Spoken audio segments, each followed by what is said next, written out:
Hello and welcome into another edition of the Scorching Start on the Birds Broadcast Network. I'm your host, Sammy Miller, alongside your broadcasters, Ian Nicholas and Dylan Pescatore. And the Firebirds are on the road, this time at Spillane Field, the home of the Wareham Gatemen, after last night's huge 4-2 victory over the Bourne Braves. And the Firebirds are now on a 3-game winning streak, in big thanks to their offense. It has been firing from all cylinders. Dylan, what have you been seeing offensively from the Firebirds? I've seen them have a great performance against Harwich, that everything was working. But last night really showed how offense from this team can kind of break them apart from others. Last night in the 8th inning, Justin Rubin taking the extra base, doing the little things right that can get runs on the board in a pitcher-friendly lead. And Kelly Nicholson is known to use his bullpen when he wants certain pitching matchups, and he definitely did that last night. We saw 6 different arms on the bump. Ian, which arm stood out to you last night? Well, as you mentioned, there were a couple of situations late in that game where it was one pitcher up, one out, and right back to the bullpen to get the right matchup. I think Connor Eaton, he only got 1 out last night, but for somebody who had previously struggled against Bourne, giving up 4 earned in the 6-5 loss on the road to the Bravos earlier this year, I thought Connor Eaton came in a big spot and got a big out. And then obviously the holy trinity that is Daniel Avidia, Derek Clark, and Sean Matson. I was saying it to people after the game, pretty hard to lose a game if you're the Firebirds if you pitch, in my mind, the 3 best pitchers on the roster, 1 starting, 2 out of the bullpen. It was a fantastic management of the pitching from Kelly Nicholson from start to finish. And hopefully that pitching success continues on to today's game, because it's Evan Truitt, the right-handed pitcher from Charleston Southern, that's starting things off on the bump tonight for the Firebirds, and he has been killing it as of late. He's very hot. What pitches do you think work for him as of late? Yeah, his 2-seam fastball has been really good, along with a changeup and a slider for Truitt. Has really gotten him going over the past 3 or 4 starts. He's been very efficient. He's gotten back to what's been working for him. But this is a bit of a revenge game for Evan. This was where he started his season for the Orleans Firebirds. He didn't have his best stuff that day. His only really bad start of the season came here. So if he can have a good one here, clear those demons out, and get a good one here tonight for Truitt. And the last time the Gatemen and the Firebirds took on each other, it was a walk-off victory for the Firebirds. So Orleans definitely has a good taste in their mouth heading into today's game. But Ian, what parts of that game do they need to replicate tonight?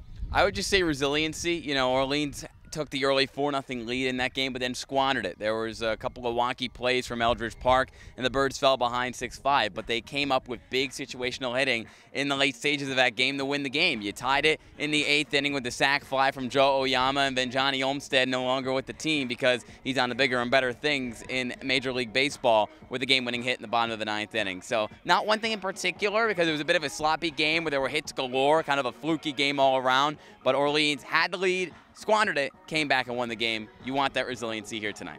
And the Gatemen have been on a bit of a losing streak. 5 games in a row they have lost. But who's a person that they should still be watching out for today? You got to watch out for Tommy Spillane. He's the best hitter on this team. This Gateman team can score. They can put up big numbers on the board like they did against the Firebirds last time out at Eldridge. They cannot pitch. They've really had trouble on the mound. But if you're looking for one hitter, Tommy Spillane is who the Firebirds have to circle on the lineup card today. There you go. And you know what time it is. I need your keys to the game. Ian, you're up first. Evan Truitt has to hand out less than 3 walks today. That's the key. Handed out 3 walks in only 3 innings his last time up. Truitt's got to be on top of his game, pounding the zone like he usually does, not handing out free passes. Over the last 3 games, Orleans has only handed out 12 walks as a pitching staff. Truitt has to keep that trend here tonight. And Dylan, how about you? What's your key? Don't play down to the opponent. Last time the Firebirds played a team that was on a 5-game losing streak, it was Falmouth at home. They lost that game because of sloppy defense. Play your best baseball today and win 4 in a row. Let's see if that 4th win could come tonight, and stay tuned for a lot more content on the Scorching Start. All right, let's go to war, boys. You guys can get out. I'm now joined alongside Georgia's catcher, Henry Hunter. Now, Henry, when I say Georgia's catcher, Henry Hunter, how does that feel? It's new, that's for sure. I'm excited about it, though. And you grew up right outside of Atlanta, so how awesome is it being able to play in your home state? It's great. It's definitely a dream come true, so I'm just super excited to get going. And what factors led you to that decision? I just felt like it's a really good opportunity to go in there and help out a program. Just an opportunity I felt like was a no-brainer and something I can't pass up. So. And last night you had a beautiful home run. How'd you feel when that ball soared out? It was good. It was really good. It's good to just keep getting back on track. So it's another step in the right direction. And what type of adjustments do you think you've been making? As of late, you've been on fire. Your bat's been pretty hot. Just confidence, just telling myself that I can do it and just knowing that I belong, and really just all the mental adjustments. So. And you and Owen have been killing it behind the plate. How was it catching for Daniel Vitia for the final time this summer? It was great. It's always a blast catching for Danny. It's very easy back there, especially when you have somebody who knows what he's doing and has a game plan going in, and when he can execute it, it's always great. And then on top of it, he's such a competitor and he competes his butt off, so it's awesome.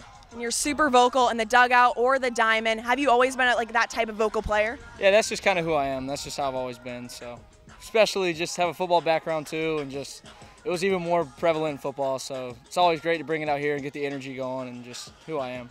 And you guys are super close to getting that 4-game winning streak. You guys have been at 3 games but never 4 games. So what's the key to get the win tonight? Just keep doing what we're doing. Just keep chipping away. Just keep head down and just go to work. Well, thank you so much. Good luck tonight. Appreciate it. Thank you. Hey, set the tone, boys. I'm now joined alongside Firebirds manager Kelly Nicholson. Coach, huge 4-2 victory over the Bourne Braves last night, and the pitching was phenomenal. Daniel Vitia started things off. It was his last start for the Firebirds. How much are you going to miss him?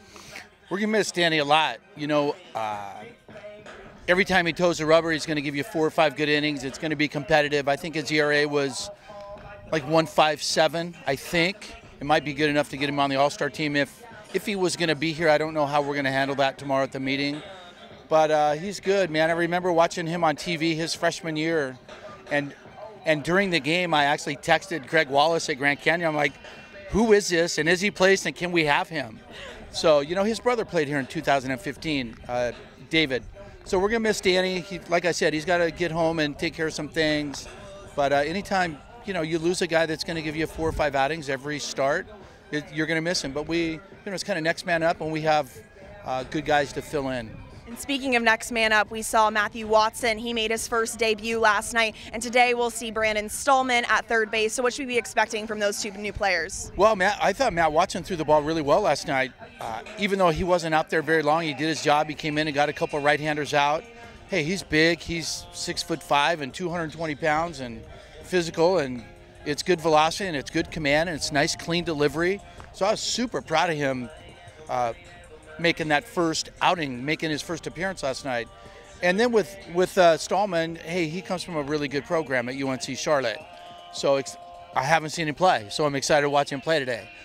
Decided, you know, Jack Penny needed a day off, and, you know, Stallman's a good player and everybody needs to play. So we're just going to slide him right into third base today.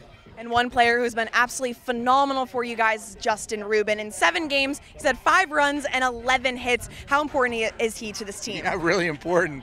That's why he's in the lineup today. You know, those guys, I know he's transferring and going to Pepperdine, but anytime you get a player from Virginia, you're getting a good player. They're going to be well coached. They're going to have a high baseball IQ. They're going to know how to play the game, and Rubes does all of those things really well. And this Wareham team, they've been struggling a little bit. They're on a 5-game losing streak, but what stands out to you about the Gatemen? Well, last time we played them, right, we had a good game. Johnny Olmstead walked them off, and they intentionally walked Joe Ichiro with first and third, and they put him on, and Johnny hit that ball up the middle, and we beat him, fortunately. The game down here early, right, we got lightning out, and as I was walking over here, that's where we were sitting on the bus waiting to see if we were going to play. So hey, they'll be good, right? They want to snap that skid, and we want to keep them on that skid. So it's a little windy, the wind's blowing out a little bit. I'm lucky we're going to get it in today. I think we have a little rain coming tomorrow, so it should be a good game. All Cape League games are good, man. It's whoever plays better. Should definitely be an exciting one. Thank you so much. Good luck tonight. You bet. Thank you, Sammy. That'll do it for this edition of the Scorching Start on the Birds Broadcast Network. Make sure you tune in at 6 o'clock when the Orleans Firebirds take on the Wareham Gatemen.